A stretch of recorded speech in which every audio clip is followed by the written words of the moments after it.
Deep beneath ancient abbeys, stone corridors hid rebellions that changed kingdoms. This video reveals the 24 hidden pathways that became the secret arteries of medieval uprisings, allowing rebels to move, plan, and strike from the shadows.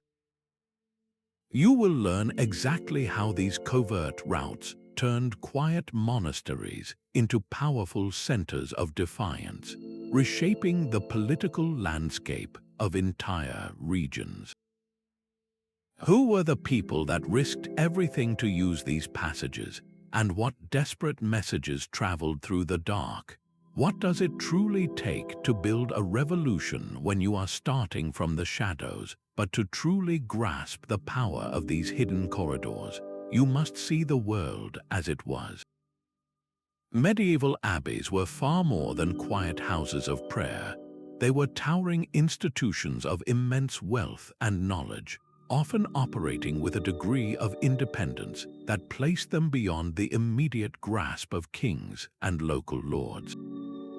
This unique autonomy was their first layer of defense. Their sprawling stone complexes, built with thick, impassive walls and situated in remote valleys or on lonely hilltops, were designed for solitude. This very design, intended to separate the faithful from the distractions of the world, created a perfect natural cover for activities that needed to remain unseen. Who would question the comings and goings at a place dedicated to quiet contemplation? The constant flow of pilgrims, merchants, and travelers provided excellent camouflage, allowing rebels to blend into the daily rhythm of monastic life. When popular uprisings like the Peasants' Revolt shook the foundations of feudal power, or when disgruntled barons challenged the crown, these sacred spaces transformed. They became unexpected sanctuaries where whispered plans could be made in the shadow of the chapel, and where the very isolation that fostered spiritual devotion now enabled dangerous conspiracy.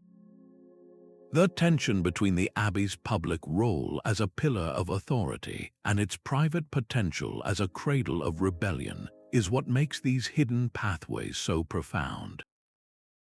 They were not just physical tunnels, but the ultimate expression of a society at war with itself, setting the stage for the secrets we are about to walk through together. The first of these hidden pathways was not carved from earth or stone, but from the air itself. At St. Albans Abbey, a seemingly ordinary corridor known as the Whispering Gallery held an extraordinary secret. Its high, curved ceiling and precisely angled walls were originally engineered to carry the human voice. Monks designed this space so their chants and prayers would resonate, filling the sacred hall with a unified, heavenly sound. Yet this same architectural marvel, built to elevate devotion, became a perfect instrument for conspiracy. A rebel standing at one end of the gallery could murmur a message, and the curved stone would carry that whisper, clear and distinct, to a listener nearly 100 feet away. To any outside observer, they were simply monks in quiet contemplation or pilgrims appreciating the architecture. In reality, they were coordinating a rebellion. During the Great Peasants' Revolt of 1381, this gallery transformed into a secret command center. Local leaders, outraged by the harsh poll taxes imposed by a distant king, used these whispering walls to relay plans and warnings. A man appearing to recite a psalm might actually be communicating the time for a protest. Another, seemingly in prayer, could be receiving news of the authorities' movements. The very feature that made the space holy, its magnificent acoustics, was subverted. It allowed for instant, silent communication that completely outmaneuvered the king's soldiers, who remained oblivious to the plans passing right over their heads. This was not a tunnel they had to dig, but a ready-made tool they had the cleverness to use. It shows us that the most effective hidden pathways are often those that are already in plain sight, waiting for someone to see their true potential. The rebels did not need to break the abbey's walls. They simply learned to speak its hidden language, turning sacred sound into a weapon of defiance. This clever adaptation of the familiar paves the way for our next discovery, a pathway of a much darker and more tangible nature. While the rebels at St. Albans used sound itself as a weapon, a far more tangible secret lay waiting within the stone of Canterbury Cathedral. Concealed behind an ornate screen depicting the lives of saints was a small, unassuming door known as the monk's postern. This was no grand entrance, but a discreet gateway intended for the clergy's private, often nocturnal, movements between the sacred precinct and the outside world. Its true power lay in its obscurity, a passage known only to those within the abbey's innermost circle. This humble door became a vital artery for a different kind of movement during the Kentish uprising of 1450. Rebels rallying behind the charismatic Jack Cade needed a secure way to move men and weapons right under the nose of royal authority. The monk's postern provided the perfect solution.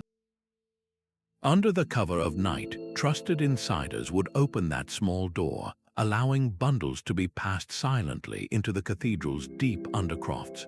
Swords and crossbows were carefully wrapped in religious vestments, their deadly shapes hidden beneath cloth meant for holy rituals.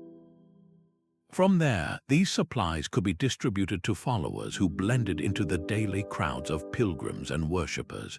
Royal patrols watched the main gates and public squares, completely unaware that the rebellion was arming itself through a forgotten back door. This was not a breach of the abbey's defenses, but an exploitation of its own private rhythm. It highlights a crucial, often overlooked element of rebellion, the role of internal complicity. Without someone on the inside who knew the secrets of the stone walls and the schedules of the clergy, the postern gate would have remained just a forgotten architectural quirk. Instead, it became a linchpin, demonstrating how the smallest, most overlooked features of a powerful institution could be turned against it. This gateway of stone and secrecy leads us to an even deeper layer of concealment, far below the feet of the worshippers above. Beneath the soaring arches of Westminster Abbey, where kings were crowned and saints were laid to rest, a third pathway twisted into the dark. This was the crypt passage, a labyrinth of stone that snaked under the main chapel, its entrance hidden by a heavy, false tomb slab that shifted silently in the hands of those who knew its secret. To any observer, it was just another memorial among hundreds, a solid piece of the abbey's eternal history. But for dissident nobles plotting against the crown in the tense days before the Barons' War, it was the most secure war room in England. The passage led them through ancient burial vaults and forgotten storage chambers, a route that kept their movements completely concealed from the ever-watchful eyes of court spies. In that cold, damp air, thick with the dust of centuries, the scent of incense and stone was slowly replaced by the smell of conspiracy. The same space meant for quiet reflection on mortality now echoed with the low, urgent whispers of men drafting lists of demands and aligning their military forces. They leveraged the abbey's own sanctity as their ultimate shield, for who would dare to violently intrude upon a sacred crypt to accuse a lord of treason while he appeared to be in prayer? This was the profound contradiction of these hidden pathways, the blurring of a line between deep piety and raw political ambition. The very stones that upheld the monarchy's spiritual authority were now sheltering the plans to fracture its power. From these profound depths where rebellion was nurtured in silence, the next pathway would take a dramatic turn, rising high into the open air where an entirely different kind of secret was kept. High above the sacred grounds of Glastonbury Abbey, a different kind of sanctuary existed, one made of lead and slate. The rooftops, with their sturdy gutters and broad parapets, were originally built for the simple, practical work of monastic upkeep. Monks would walk these high paths to clear debris and make repairs, their world a silent panorama of sky and stone. Yet when King Henry VIII's commissioners began their systematic dissolution of the monasteries, this aerial highway was transformed. It became the Rooftop Run, a desperate, elevated line of defense for those determined to protect their home. Scouts, often younger monks or lay sympathizers with a head for heights, learned to move with silent urgency along these ledges. From their unparalleled vantage, they could see for miles across the Somerset levels, spotting the telltale dust cloud of an approaching royal party long before it reached the Abbey gates. Their signal was not a shout but a flash of light. A lantern shuttered in a specific pattern or a colored flag waved from a specific pinnacle could relay a clear message to those waiting nervously below. The king's men are coming from the east. You have perhaps an hour. That single hour was a gift of time, a chance to act. In the frantic moments that followed the signal, precious artifacts, illuminated manuscripts, and sacred relics were hastily bundled and smuggled into hidden compartments or passed to trusted allies outside the walls. Some monks used the warning to escape into the surrounding marshlands, vanishing before they could be arrested. This vertical pathway turned the entire abbey into a living, breathing early warning system. It underscores a vital lesson in rebellion, that control of the high ground is not just a military tactic, but a form of power. It proves that survival often depends on seeing the threat before it sees you, and that sometimes the most critical path is the one that looks down upon everything else. From these life-saving views from the roof, our journey now descends to the opposite extreme, to the silent, liquid secrets that flowed beneath the very foundations. While rooftop lookouts scanned the horizon and crypts echoed with whispers, a deeper, more fluid secret flowed beneath Fountains Abbey. This was the subterranean stream, a natural water channel that the monks had long ago channeled into a sophisticated drainage system. Its constant, gentle murmur was the background music of the abbey, a sound so familiar it became invisible. Yet during the great pilgrimage of grace, this same stream was transformed into a covert transport route. Catholic loyalists resisting King Henry VIII's abrupt break with Rome needed a way to move intelligence and funds between their isolated cells without detection. The stream provided the perfect solution. They crafted small, wax-sealed containers, sometimes hollowed out pieces of wood or treated leather pouches, and set them afloat in the dark water. Carried by the current, these tiny vessels would travel from one access point to another, hidden entirely from view. The natural sound of the flowing water masked any slight noise of their passage, making it impossible for any outsider to hear the secret cargo moving right beneath their feet.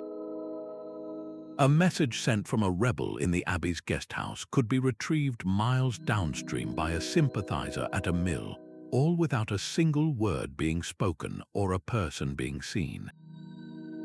This aquatic artery turned the very landscape into an ally. It was a pathway that required no guards, that never slept, and that could not be easily blocked or discovered. The rebels did not have to conquer the geography. They simply learned to listen to its rhythm and harness its flow. This brilliant use of a natural element reveals a profound truth, that rebellion is not always about force, but about finding the hidden currents within a system and learning to swim with them. From this silent, liquid highway, our exploration now moves to pathways carved not by water, but by desperate, determined hands. Not all escape routes were gifts of architecture or nature. Some had to be clawed from the earth itself. At Rievaulx Abbey, a different kind of pathway took shape in absolute secrecy, a project born not from monastic design but from sheer desperation. Beneath the orderly rows of the Abbey's vegetable gardens, where monks grew leeks and cabbages, a small team of laborers began to dig. By day, these men blended in, their hands calloused from honest work. But by night, they transformed into engineers of a covert project, the Earthwork tunnel. Disguised in simple monk-like robes, they worked in shifts, their efforts illuminated only by the guttering light of shielded lanterns. The soil they excavated posed the greatest risk, a mountain of evidence that could not simply vanish. Their solution was as clever as it was simple. They mixed the fresh, dark earth with compost and manure, then packed it into the very baskets used to carry the day's harvest. To any casual observer, they were just diligent gardeners fertilizing the plots, moving baskets of rich soil to improve the yield. No one questioned their comings and goings, for their labor was a normal part of the Abbey's rhythm. Inch by painstaking inch, they extended this narrow, timber-shored passage, its destination the safety of a dense forest that lay just beyond the Abbey's cultivated land. The true worth of this hidden artery was proven during a brutal siege in the 14th century. Royal forces, confident they had trapped the rebellion's leaders within the Abbey's high walls, tightened their cordon. Yet, as the king's men prepared for a final assault, the key figures they sought were not inside. Under the cover of a moonless night, they had crawled through the damp, earthen tunnel, emerging from a hidden exit shrouded by brambles in the woods. While the royal army stormed an empty stronghold, the leaders of the rebellion were already miles away, regrouping to fight another day. This was not a victory of swords, but of shovels and baskets. The tunnel story is a powerful reminder that grand rebellions were often sustained by the most humble tools and the relentless, anonymous labor of ordinary people. Their quiet sacrifice, hidden beneath the very food they grew to survive, ensured the flame of defiance was not so easily snuffed out. This raw, physical creation of a path from nothing leads us to consider a far more elegant form of concealment, where the entrance to a secret world was hidden not in the earth, but in plain sight, disguised as art. The quiet rustle of a heavy tapestry could hide a revolution. At Durham Cathedral, a magnificent spiral staircase known as the Pilgrim Stair was concealed behind just such a woven curtain. This was no simple service stair, but a grand processional route designed for ceremonial journeys down to the riverbank. Its ornate stone walls were carved with scenes meant to guide a pilgrim's thoughts toward heaven. Yet during the Rising of the North in 1569, this sacred passage was given a new, desperate purpose. Catholic nobles, determined to restore the old faith against Queen Elizabeth I's Protestant reforms, saw the stair's potential not for salvation, but for survival and supply. They quietly funded work to widen its steps and strengthen its inner rail, transforming it from a path for slow, contemplative descent into a swift, hidden highway. Under the cover of night, or disguised within the crowds of genuine pilgrims, men and weapons moved. Swords and sacks of gunpowder were hurried up the darkened spiral, while messengers and wanted allies made quick escapes down to the waiting boats on the river where the very carvings that depicted saints and angels became the silent witnesses to hushed conversations and the scuff of boots on stone. This was the ultimate integration of rebellion into the fabric of daily life. The constant, sacred comings and goings provided the perfect camouflage for the clandestine traffic, who would look twice at another group of figures descending the holy stair. This brilliant co-opting of a ritual space shows that the most effective secrets are those hidden within the most public and trusted routines. It was a fortress of defiance built not with new walls, but within the very heart of an old symbol. And just as these rebels used the cathedral's own art for their cause, so too would others find a way to conceal dangerous knowledge in the one place dedicated to preserving it, the silent, hallowed space of the Abbey Library. The written word can be a more potent weapon than any blade, and at St. David's Abbey, a secret room ensured its power was unleashed. Tucked behind a heavy, rolling bookshelf in the Scriptorium, A door no thicker than the spine of a Bible opened into a small, windowless chamber. This was the Scriptorium slip, a hidden nerve center for intellectual rebellion, while the main hall was filled with the quiet, dedicated scratching of quills as monks copied psalms and historical chronicles. The secret chamber hosted a far more dangerous kind of writing. During the Glyndwr Rising, scribes who secretly supported the Welsh prince's cause for independence used this insulated space to draft proclamations and inflammatory pamphlets. The thick stone walls and the muffling presence of countless books on the other side of the door meant the distinct clatter of a printing press or the sound of a heated political debate simply vanished, absorbed into the Abbey's profound silence. Once these texts were complete, they were stored in plain sight, slipped between the pages of legitimate religious manuscripts, or bound into the covers of hymnals. To any inspecting authority, they were just more sheets of parchment in a vast sea of knowledge. This clever concealment allowed the documents to be safely held until trusted couriers, disguised as pilgrims or book traders, could smuggle them out to be read in market squares and whispered in taverns across the land. The rebels weaponized the Abbey's own reputation for scholarship and truth, using its trusted channels to spread ideas that challenged the very crown it was supposed to support. This was a rebellion of the mind, proving that a well-argued proclamation could mobilize thousands more effectively than a lone swordsman. It reminds us that to control a population, you must control the narrative, and these hidden scribes were stealing back the pen to write their own. From this quiet war of words waged in a hidden study, our attention now turns to a far more bustling and aromatic center of the Abbey, where a different kind of essential work for any rebellion was simmering just beneath the surface. The warmth of the kitchen hearth at Battle Abbey hid a cold, calculated secret.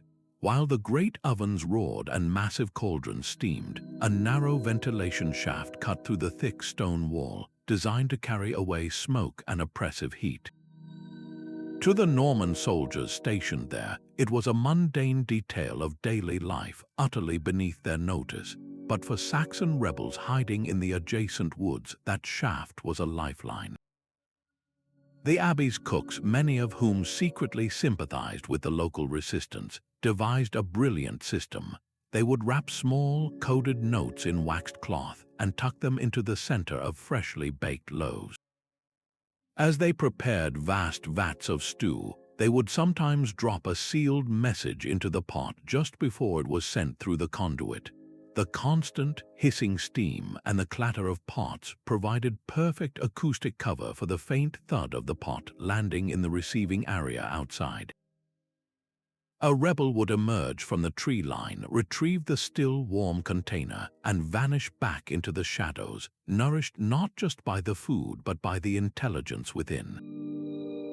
This routine operation, repeated day after day, sustained the morale and coordination of fugitives for months. It was a rebellion powered by soup and bread, proving that the most effective secrets are those hidden within the essential, unglamorous rhythms of survival. The very dullness of the conduit's purpose was its greatest protection. Who would ever suspect that the aroma of cooking stew was the scent of conspiracy? This clever subversion of a kitchen's function reveals that the engine of rebellion is often fueled by the most humble hands. From this hearth of hidden communication, we find that another space of care and necessity, the Abbey Infirmary, held its own potent strategic value. A place of healing could also become a fortress of resolve. At St. Mary's Abbey, the infirmary was more than a quiet hall for the sick and elderly. Beneath the very floor where monks tended to fevers and broken bones, a hidden crypt served a far more urgent purpose. Trapdoors concealed by heavy beds and woven rush matting opened into a cool, subterranean chamber. When rebels were wounded in clashes with royal forces, they could not be taken to a town surgeon without risking arrest and execution. This infirmary crypt became their sanctuary. Monks with deep knowledge of herbal remedies and bone setting would descend into the dimly lit space, their lanterns casting long shadows on the stone walls as they cleaned sword cuts, set broken limbs, and treated the brutal wounds of war. The air, thick with the scent of poultices and dried herbs, carried the muted groans of men recovering far from the sun's light. But this hidden room was not just for mending bodies. It was also for strengthening the rebellion itself. Once a patient was stable, the same space would host hushed, strategic meetings. Lying on pallets or propped against the cool stone, rebel leaders and their monastic allies would assess their recent losses, plan their next movements, and coordinate with cells in other towns. The quiet, dedicated work of healing lent a powerful moral weight to their dangerous cause. How could an act of compassion, of binding a wound and saving a life, be considered a crime? This moral ambiguity was the crypt's greatest defense, shielding its occupants under the sacred banner of mercy. The authorities, even if they suspected, would face a public relations disaster by violently raiding a place known for its charitable care. This seamless blend of militant purpose and medical mercy gave the rebellion a resilience it desperately needed, allowing its fighters to recover and return to the struggle again and again. Just as the gardens above provided healing herbs, they too held their own secrets, masking movement behind a facade of peaceful cultivation. The scent of lavender and rosemary could not quite mask the tension in the air. At Norwich Abbey, the cloister garden maze was a living puzzle of tall, manicured hedges, its winding paths originally intended to guide monks on a metaphorical journey toward inner peace. Each turn was meant for quiet reflection, a slow, deliberate walk away from worldly distraction. Yet during Ket's rebellion, this serene labyrinth was memorized and mastered for a far more urgent purpose. Rebel leaders protesting the enclosure of common lands that robbed peasants of their livelihoods learned the maze's precise sequence of left and right turns. They could glide through its green corridors with an unerring sense of direction, while any royal patrolman sent to follow them would quickly become disoriented and lost among the identical-looking junctions. At the maze's hidden heart, a small, circular clearing with a single stone bench, they would gather. To any observer watching from the Abbey's upper windows, they were simply men in quiet contemplation, perhaps deep in prayer.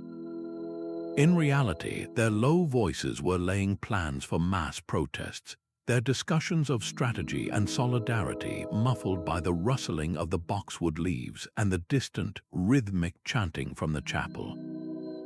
The garden, a symbol of order and spiritual retreat, was subverted into a command center for chaos.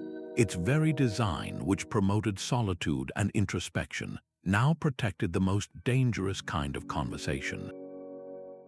This hidden pathway demonstrates a brilliant, almost poetic form of rebellion, where the appearance of peace became the perfect cover for planning turmoil. The twisted, confusing routes of the maze are a perfect symbol for the convoluted and secretive nature of conspiracy itself, where the true path is known only to the initiated. And just as these rebels used a living, growing labyrinth to hide their movements, so too would they learn to use the Abbey's most public sound, the ringing of bells, to send signals that meant far more than a call to prayer. The steady rhythm of the Abbey bell was a sound everyone trusted, a call to order that masked a secret signal. High in the bell tower of Bury St. Edmund's Abbey, the great ropes used to swing the massive bronze bells were part of a more clandestine operation. Sympathetic bell ringers, their hands calloused from their sacred duty, had subtly modified the complex pulley system. While one set of ropes made the bells sing for all to hear, another, discreetly rerouted, was used to hoist something far more precious than sound. During the tense 12th century conflicts between the Crown and the Abbey over royal jurisdiction, this vertical lane became a rebel elevator, A coded sequence of peals, perhaps 3 quick rings followed by a long pause, was the sign that the coast was clear. Under the cover of this sanctified noise, the heavy mechanism would creak into action, lifting baskets of weapons, sacks of grain, or even a fugitive rebel to a hidden chamber tucked just below the belfry. Royal soldiers guarding the main stairways never thought to look up. They assumed any movement in the tower was just the ringers at their holy work. The tower's great height, designed to project spiritual authority across the entire town, was subverted. It became both a secure storage room and a perfect lookout post, offering a sweeping view of approaching troops. This was a brilliant perversion of a sacred machine, turning the instrument that called the community to unity into a tool for covert rebellion.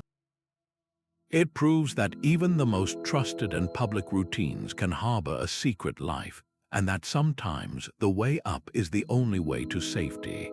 From these heights where faith was leveraged for flight, our journey now descends into the opposite realm, to the cool, dark cellars that promised a different kind of concealment.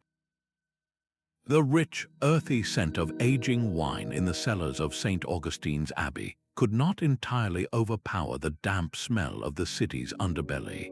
Hidden behind a wall of heavy oak barrels, a low archway opened into a narrow tunnel, a secret passage that connected the Abbey's stores directly to the sprawling network of London sewers. This was the wine cellar tunnel, a conduit that transformed the Abbey from a spiritual retreat into a direct gateway for urban rebellion. During Wyatt's rebellion, when Protestant nobles and their supporters plotted to overthrow Queen Mary I, this dank passage became a critical artery. Plotters, disguised as merchants or laborers, would slip into the Abbey under the guise of inspecting the vintage. Once inside the cellars, they would vanish behind the barrels, descending into the tunnel to gather with allies emerging from the city's depths. The constant, low murmur of flowing sewage and the sharp, fermented aroma of the wine created a sensory shield, perfectly masking the muffled clatter of weaponry and the hushed voices of conspiracy. Swords and daggers, smuggled piece by piece through the muck, were assembled within the Abbey's secure walls before being distributed for strategic strikes at the heart of London. This pathway demonstrates a chillingly practical form of rebellion, one that did not shy away from the filth of the urban landscape. It reveals how rebels could exploit the most mundane commercial and sanitary infrastructures, turning the city's own circulatory system against its rulers. They moved like a poison through the veins of London, using the Abbey's respected facade as a mask for their dangerous traffic. This clever use of a pre-existing, overlooked network shows that the boundaries of a rebellion were not confined to remote forests or secret rooms, but could extend right into the bustling, unsuspecting life of a capital city.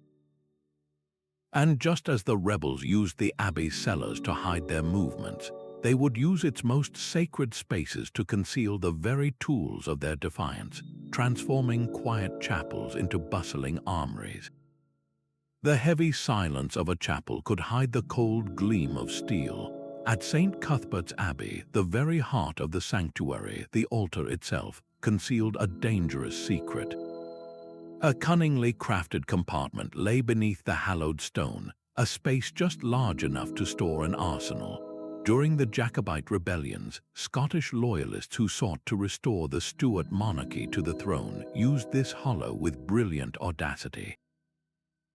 Swords, pistols, and bundles of ammunition were carefully wrapped in altar cloths and stored within, their deadly forms disguised as sacred relics. Complicit priests played a crucial role, not merely by keeping the secret, but by actively sanctifying the space. They would perform blessings and rituals over the altar, reinforcing its sacred nature in the minds of the community, and most importantly, the authorities. This spiritual armor proved incredibly effective. Even the most determined royal soldiers, tasked with rooting out rebellion, would hesitate to violate an altar with a show of force. To do so would be an act of profound sacrilege, risking public outrage. The Hollow's power was not in its physical strength, but in the faith it commanded. It turned a place of worship into a ready depot of defiance, where the tools of war rested inches below the hands of a praying priest. This profound fusion of deep devotion and raw danger reveals how rebellion could cloak itself in the most trusted symbols of a community. And just as these rebels used the sanctity of silence to hide their weapons, they would soon learn to use the Abbey's most glorious sound, its music, to mask their messages.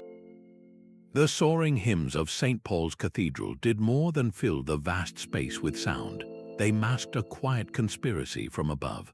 High in the choir loft, a narrow corridor ran directly behind the massive organ pipes, a secret passage known only to the choristers and organists who used it. This was the choir loft passage, a hidden artery where the very art of worship became a shield for rebellion. During the bitter divisions of the English Civil War, royalist sympathizers within the choir turned their musical duties into a covert operation. As the congregation below sang along to a rousing anthem, these plotters used the music's powerful swell as perfect acoustic cover. A folded note could be slipped between the pages of a shared hymnal, its exchange hidden by the simple, natural movement of turning a page. More elaborate still were the hand signals, subtle gestures synchronized with specific musical cues. A chorister might adjust their robe on a particular chord, or the organist might pause for a barely noticeable extra beat between verses, each signal conveying a pre-arranged message about a meeting place or a change in plans. The loft's elevated position was its greatest asset, placing the conspirators literally above suspicion, while the cathedral's own magnificent acoustics ensured their hushed conversations were drowned in a sea of sacred song. This was not a violation of the space, but a masterful manipulation of its purpose, demonstrating how the pageantry of public ritual could be orchestrated to hide a private war. The beauty of the music became the perfect disguise for the danger of the plot, a melodic deception that echoes into our next discovery, where rebels learn to use not sound, but the silent interplay of light and shadow to conceal their movements. A single candle flame could hide an entire rebellion in its dance. Within the candlelit corridor of St. Giles' Abbey, the very tools of devotion were turned into instruments of stealth. This long, narrow passage was lined with sconces, each holding a single taper, creating a rhythmic pattern of bright pools and deep shadow. For the monks holding their night vigils, this was a path for quiet contemplation. But for the Covenanters of Scotland, it became a stage for an elaborate deception. These Presbyterian leaders, resisting the king's imposition of bishops, learned to move with the light. They would pause in the darkness, timing their steps to the subtle flicker of the flames, advancing only when a guard's gaze was averted or when the shifting light momentarily deepened the shadows. A man could take 3 swift, silent steps from one patch of blackness to the next, appearing and vanishing like a phantom in the periphery of a soldier's vision. The constant, reverent motion of other robed figures provided the perfect backdrop, their genuine prayers masking the conspirators' calculated movements. In a chamber just off this corridor, they would gather, their faces illuminated by a single source, to organize mass protests and draft defiant covenants. The corridor's design, intended to guide the faithful toward spiritual clarity, now served to obscure a very earthly struggle. This was more than a physical trick. It was a powerful symbol of their entire cause, a world where the lines between righteous defiance and treason were as blurred as the edges of the candlelight. The rebels operated in a moral chiaroscuro, using the Abbey's own devotional atmosphere as a smokescreen for their dangerous politics. From this shadowy dance of light and rebellion, we find that the Abbeys held an even more profound secret, where the resting places of the dead became sanctuaries for the living. A sarcophagus carved with saints seemed as permanent as death itself. At St. Patrick's Abbey, this imposing stone coffin was the centerpiece of a quiet chapel, its solid weight promising eternal rest. Yet for rebels fighting English rule, it was the beginning of a swift and startling escape. A hidden lever, artfully disguised within the carved folds of a saint's robe, would release a silent counterweight. The entire massive lid would then slide sideways, revealing not a burial chamber, but a steep, slick ramp plunging into the darkness below. This was the sepulchre slide, an exit that used the finality of the tomb as its ultimate disguise. During nighttime raids, when English soldiers thought they had trapped rebel leaders in the sacred confines of the chapel, the conspirators would trigger this mechanism. They would vanish into the gap, sliding down the polished stone chute as the sarcophagus slid shut behind them, leaving their pursuers in a chamber that appeared utterly empty. The ramp deposited them directly onto a secluded riverbank where silent boats waited to carry them away on the dark current. The psychological effect was profound. For the superstitious soldiers who witnessed such a disappearance, it was unnerving, as if the rebels had been swallowed by the earth itself. The tomb's grim association with mortality created a powerful deterrent to close investigation, turning a symbol of ending into a guarantee of continued life and struggle.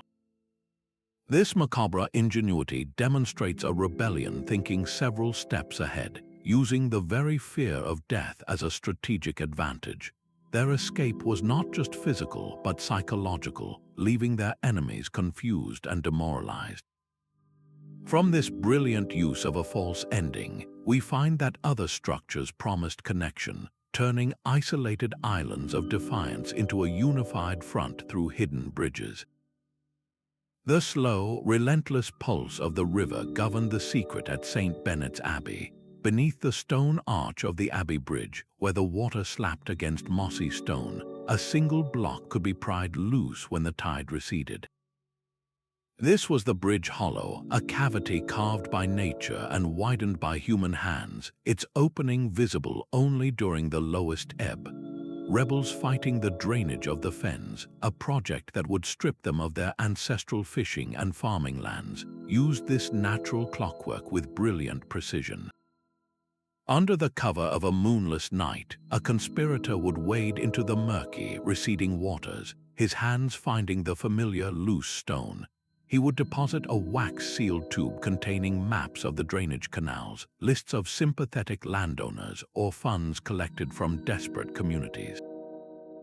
Then he would slide the stone back into place and vanish, leaving no footprint, no trace. Hours later, as the tide reached its lowest point, a second rebel would arrive from the opposite bank to retrieve the intelligence. The river itself was their accomplice, washing away all evidence of the exchange and faithfully concealing the cash twice a day. This dead drop required no meetings, no whispered conversations, just a shared understanding of the lunar cycle and the landscape's rhythm. It turned a public bridge, a symbol of connection and control, into a secret vault. The rebels were not defying nature, but partnering with it, using the ancient, predictable heartbeat of the water to sustain their modern struggle. This hollow demonstrates that the most reliable secrets are those kept not by people, but by the world itself.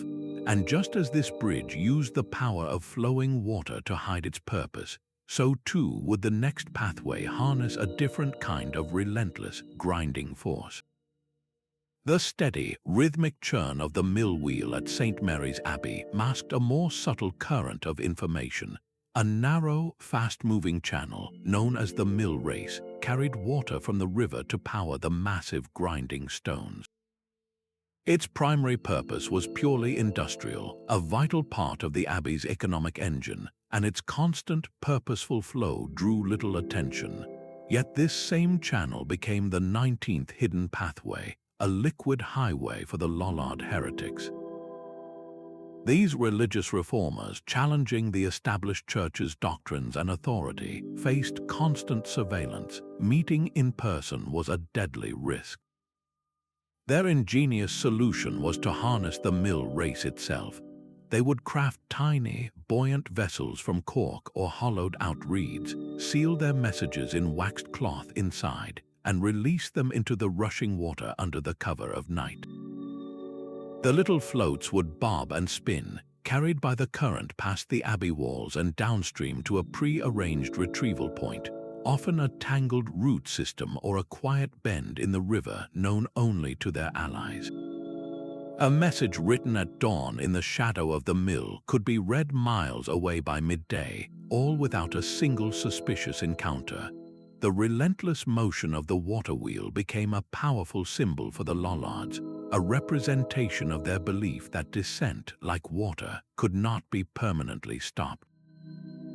It would always find a way through, and because the mill race was a known, busy place, with laborers constantly maintaining the channel and checking the flow, any unusual activity was dismissed as part of the mundane work of grinding grain.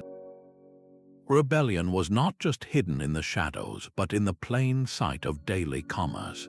This seamless integration of industry and insurrection reveals how the most effective secrets are woven into the essential, noisy, and unquestioned routines of life. And just as this waterway carried secrets on its surface, another aquatic feature concealed an even deeper secret, where rebels learned to move beneath the water itself. The murky, reed-choked waters of St. Alban's monastic fish pond held a secret far deeper than any fish. This was the fish pond tunnel, a submerged passage of slick stone connecting the dark pond bed to a dry cave in the nearby forest. In the desperate hours of a 15th-century siege, when every gate was watched and every wall scaled, this liquid pathway became the only way out. A rebel, his lungs burning, would slip into the frigid water, his form indistinguishable from the shadows and silt.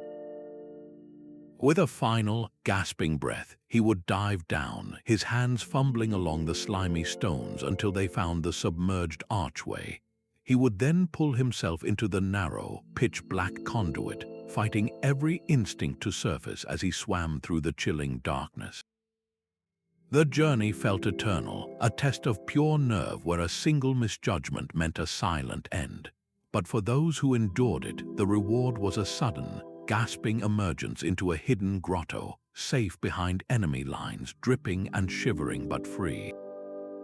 This underwater road transformed a feature of sustenance, a source of daily meals, into one of ultimate survival.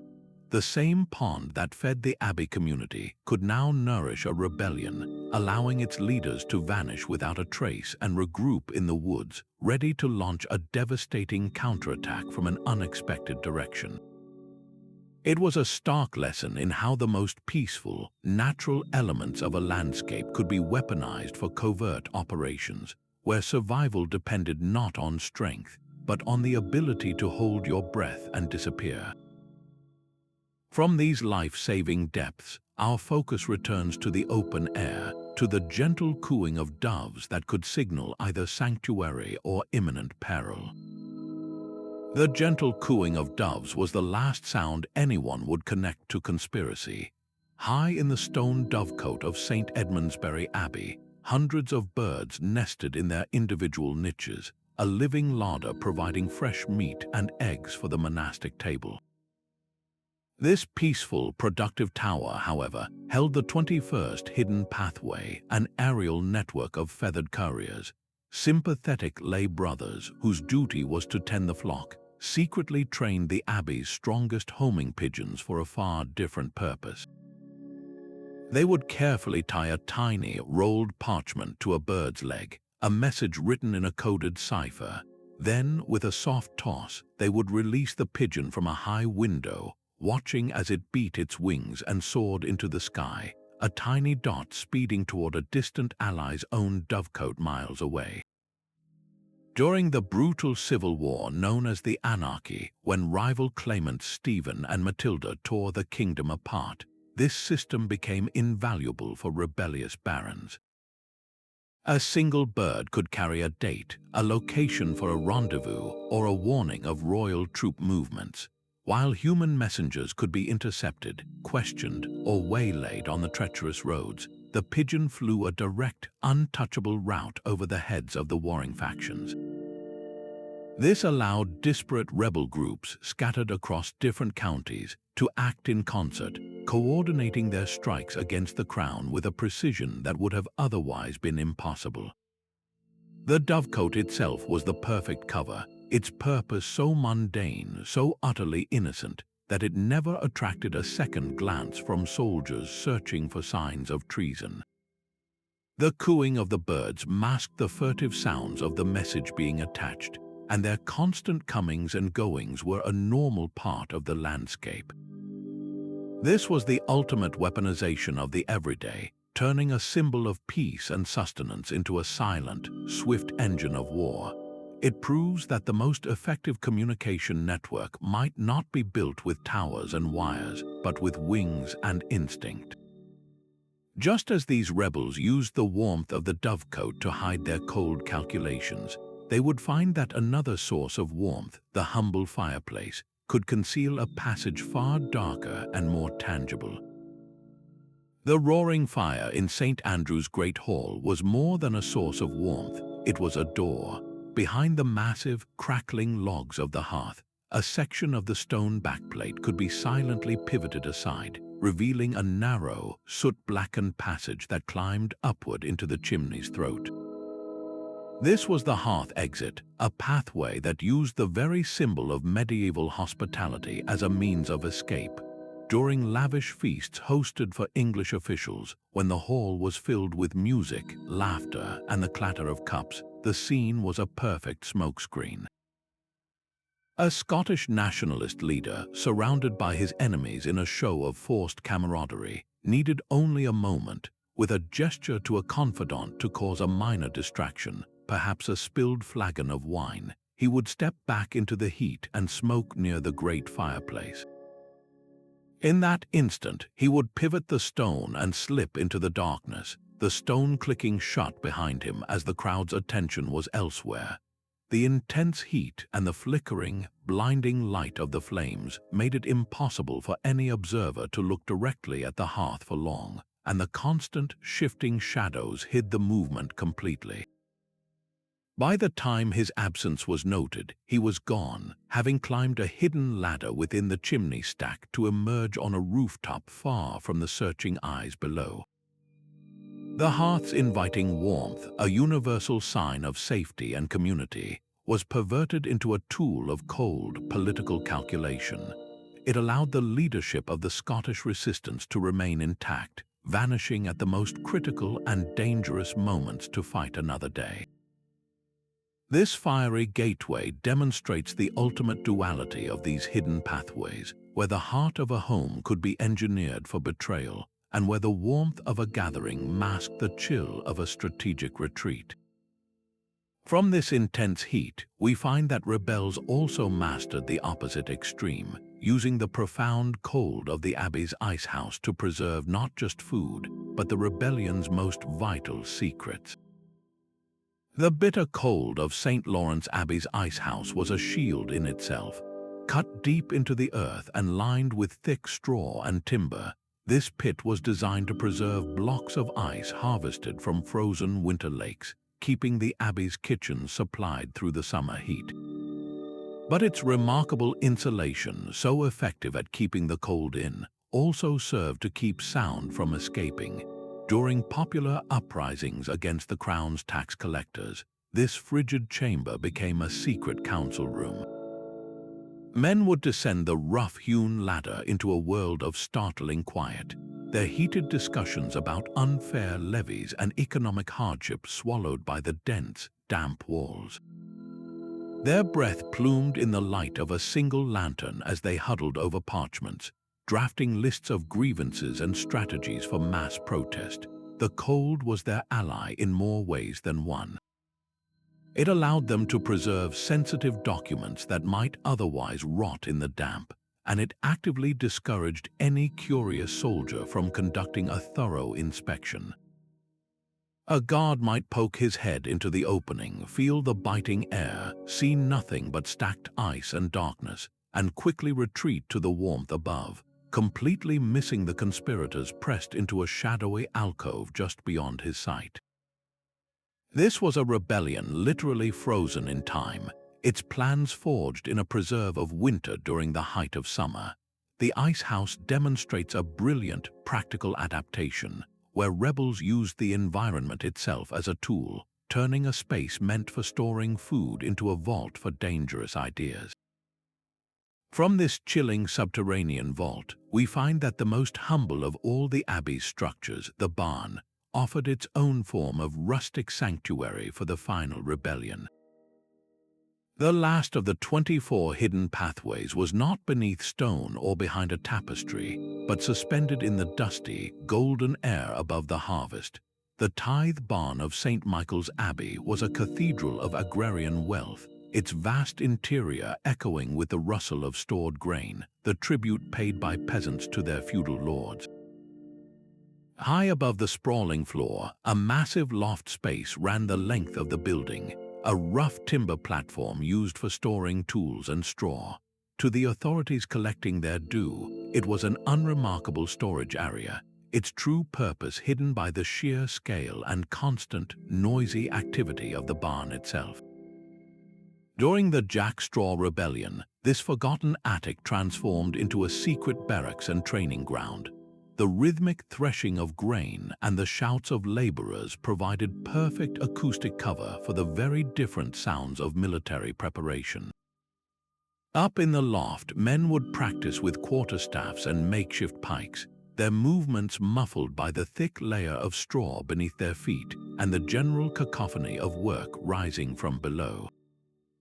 The constant, legitimate comings and goings of harvest crews allowed rebel recruits to blend in seamlessly, arriving with a scythe over one shoulder and leaving with a new sense of purpose. This space became the operational headquarters for a rebellion that struck at the very heart of the feudal system. From the loft, coordinated attacks were planned against manorial record offices, where the scrolls detailing rents, dues, and serfdom were kept. Burning those records was a direct assault on the system's memory, an attempt to erase the obligations that tied people to the land. The tithe barn, a symbol of economic subjugation, was thus subverted into the engine of its own undoing. It emphasizes a profound truth that rebellion often springs from the very soil it seeks to liberate, finding strength in the common spaces of everyday survival. These 24 hidden pathways, from whispering galleries to tithe barn attics, were more than just secret routes. They were the nervous system of resistance, a web of cunning and courage that wove through the most trusted institutions of the medieval world. They allowed ordinary people to challenge extraordinary power, not through open confrontation alone, but through subterfuge, silence, and a deep understanding of their own landscape. Each corridor, tunnel, and loft tells a story of human ingenuity, a reminder that even the most imposing walls can be outflanked by those who know their hidden language. So we have walked these 24 hidden pathways, from the echoing whispers of a gallery to the secret barracks of a tithe barn loft. But what do they tell us, not as individual stories, but as a single, powerful chorus? Together, they reveal a master strategy for challenging authority, one written not on parchment, but in stone, water, and air. Medieval rebels were not just fighting with swords, they were fighting with their environment. They saw the potential for defiance in the very structures designed to uphold the social order. A drainage channel was not just for water, it was a postal service. A rooftop was not just for repairs, it was a watchtower. A fish pond was not just for food, it was an escape route. This was a rebellion of repurposing, a brilliant, pragmatic form of innovation born from necessity. Each type of pathway, whether aquatic, aerial, or deep beneath the earth, solved a different problem of insurgency. Waterways carried messages undetectably, aerial routes offered perspective and warning, and subterranean tunnels provided concealment and surprise. But they all shared one vital characteristic: they operated in the gaps of power. Kings and lords controlled the castles, the armies, and the public squares. They did not, however, fully control the whispering acoustics of a cathedral, the tidal schedule of a river, or the private routines of a monastery's kitchen. The rebels exploited these blind spots, these seams in the fabric of medieval control. They understood that to defeat a powerful system, you do not always meet it head-on. You learn its rhythms, you find its weaknesses, and you turn its own strengths against it. The sanctity of the altar became a shield for weapons. The trusted sound of the bell tower became a signal for conspiracy. The daily baking of bread became a vehicle for intelligence. This seamless blending of subversion into ordinary life was their greatest defense. It made their activities invisible, not because they were hidden in some remote cave, but because they were camouflaged within the most trusted and mundane routines of their society. The true lesson of these pathways is not about medieval history alone. It is about the enduring nature of resistance itself. Whenever people face overwhelming power, their ingenuity becomes their greatest weapon. They find ways to communicate, to organize, and to strike back using the very world that surrounds them, transforming the tools of their oppression into instruments of their liberation. The legacy of these stone corridors and hidden streams is a timeless blueprint for defiance, reminding us that the landscape of power is never as solid as it appears. From the whispering galleries to the icehouse pits, these 24 hidden pathways beneath Abbey walls were more than mere escape routes. They were the intricate lifelines of rebellion that subtly redirected the course of history itself. Each corridor, tunnel, and loft underscores a timeless truth that when people are cornered by overwhelming power, their creativity becomes their most potent weapon. They learn to transform sacred stones and familiar routines into stages for a quiet, brilliant defiance. The very institutions built for order and spiritual contemplation were repurposed, their hidden language mastered by those who refused to be silenced. As we close this journey, remember to look beyond the surfaces of the world around you. The echoes of these past rebellions still whisper in the long corridors of power today, a subtle reminder that no structure of control is ever truly complete or without its hidden seams. I encourage you to share which of these 24 pathways intrigued you the most in the comments below, and subscribe for more journeys into history's most hidden corners. Thank you for exploring these profound secrets with me, and may we always have the courage to seek the truth, even when it lies buried deep beneath the weight of the familiar.